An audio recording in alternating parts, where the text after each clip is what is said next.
Back student. तो इस video lecture में हम डिस्कस करेंगे मैसेंजर आरएनए वैक्सीन्स के बारे में। तो वैक्सीन्स हमारे पास एक इम्यूनोबायोलॉजिकल सब्सटेंस होते हैं जो कि हमें प्रोटेक्शंस प्रोवाइड करती है अगेंस्ट द डिफरेंट डिजीज़। तो इसी को हम बेसिकली वैक्सीन्स कहते हैं। तो वैक्सीन्स के हमारे पास डिफरेंट टाइप है। जैसे फर्स्ट वन हमारे पास इनएक्टिवेटेड वैक्सीन जिसमें हम एंटीजेंस को किल कर देते हैं, तो ऐसी किस्म की वैक्सीन्स को हम कहते हैं इनएक्टिवेटेड वैक्सीन। इसके अलावा टॉक्साइड वैक्सीन है, इसमें बेसिकली जो एंटीजेंस होते हैं वो कुछ हार्मफुल प्रोडक्ट सिक्रीट कर देते हैं। यही टॉक्सिक प्रोडक्ट इसी को हम बेसिकली यूज़ करते हैं इन द टॉक्साइड वैक्सीन्स। इसके अलावा थर्ड टाइप हमारे पास है सब यूनिट वैक्सीन्स, जिसमें हम एंटीजेंस का एक पार्टिकुलर पार्ट लेते हैं और इसी पार्टिकुलर पार्ट में बेसिकली इम्यून रिस्पॉन्स इनिशिएशन की एबिलिटी होती है। तो ऐसी किस्म की वैक्सीन्स को हम सब यूनिट वैक्सीन्स कहते हैं। इसके अलावा लाइव एटेन्यूएटेड वैक्सीन्स भी होती है जिसमें हम एंटीजेंस और जर्म्स वगैरह को वीकेंड्स बनाते हैं। तो ऐसी किस्म की वैक्सीन्स को हम लाइव एटेन्यूएटेड वैक्सीन्स कहते हैं।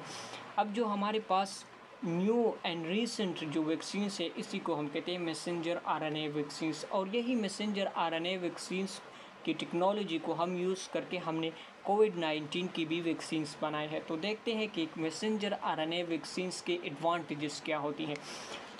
यहाँ पर देखिए it have a shorter manufacture time. तो फर्स्ट इसकी एडवांटेजेस है कि ये बेसिकली इनमें मैन्युफैक्चरिंग टाइम ये बेसिकली शॉर्ट लेता है as compare to the other type of the vaccines. Next advantage को देखिए, no risk of causing disease in a person. जब हम ये किसी पर्सनस को इंजेक्ट करते हैं तो इनमें जो डिजीज़ काजिंग की जो चांसेस होती है, रिस्क होती है, वो यहाँ पर नहीं होती as compare to the other vaccines की अगर बात करें तो इनमें डिजीज़ काजिंग की चांसेस हो सकती है ताकि ये इंडिविजुअल में डिजीज़ कर सकें, लेकिन यहाँ पर कोई चांसेस नहीं होती। अब देखते हैं कि मैसेंजर आरएनए वैक्सीन किस तरह से इम्यून रिस्पॉन्स को इनिशिएट करते हैं। यहाँ पर हमने बेसिकली कोरोना वायरस लिया SARS-CoV-2।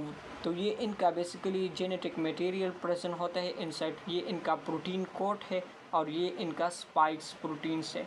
तो इनका जो सारी इंफॉर्मेशंस होती है वो बेसिकली जेनेटिक मटेरियल में प्रेजेंट होती है, चाहे वो प्रोटीन कोड के हो या स्पाइक प्रोटीन के हो। तो यहाँ पर हम मैसेंजर आरएनए लेते हैं, लेकिन इस मैसेंजर आरएनए में बेसिकली इंफॉर्मेशन होती है पार द स्पाइक प्रोटीन। और ये स्पाइक प्रोटीन बेसिकली क्या होते हैं, ये इनमें डिजीज़ काजिंग एबिलिटी नहीं होती। तो यहाँ पर हमने मैसेंजर आरएनए लिया। अब इससे हम वैक्सीन्स बनाते हैं। जब हम इसी वैक्सीन्स को बॉडी की मसल्स में इंजेक्ट कर देते हैं तो यहाँ पर देखिए हमारे पास मसल्स हैं। तो ये मैसेंजर आरएनए जब यहाँ पर आता है तो ये इनको पैक किया जाता है एक फैटी पार्टिकल्स में। तो ये इनको पैक किया गया है बेसिकली फैटी पार्टिकल्स में। नेक्स्ट स्टेप में क्या होते हैं, यहाँ पर जो मैसेंजर आरएनए है वो बेसिकली सेल्स के अंदर एंटर हो जाता है और सेल को इंस्ट्रक्ट कर देता है पार द स्पाइक प्रोटीन्स। यानी सिंपली ये मैसेंजर आरएनए इसी होस्ट सेल्स को सेलुलर मशीनरी को यूज़ कर देता है और अपनी ही प्रोटीन्स बनाते हैं। जब इनके ट्रांसलेशन प्रोसेस के रिजल्ट में यहाँ पर हमारे पास फाइनली बनते हैं स्पाइक प्रोटीन। तो ये स्पाइक प्रोटीन जब बन जाते हैं तो बॉडी इनको रिकॉग्नाइज कर देता है एज ए फॉरेन पार्टिकल्स। तो बॉडी क्या करते हैं, इनके अगेंस्ट इम्यून रिस्पॉन्स इनिशिएट कर देता है। तो इम्यून रिस्पॉन्स के रिजल्ट में बेसिकली लार्ज अमाउंट में एंटीबॉडी इन स्पाइक प्रोटीन्स के अगेंस्ट बनते हैं और यही एंटीबॉडीज़ बॉडी में प्रेजेंट होते हैं। नेक्स्ट टाइम जब हम कोरोना वायरस को एक्सपोज हो जाते हैं तो ये एंटीबॉडी तो ऑलरेडी बॉडी में प्रेजेंट होते हैं। तो ये एंटीबॉडी डायरेक्टली इन्हीं कोरोना वायरस को बेसिकली डिस्ट्रॉय कर देता है और हमारी बॉडी को प्रोटेक्ट कर देता है फ्रॉम दिस कोरोना वायरस और हम हेल्दी रहते हैं। So this is about the messenger RNA vaccines. Thank you so much.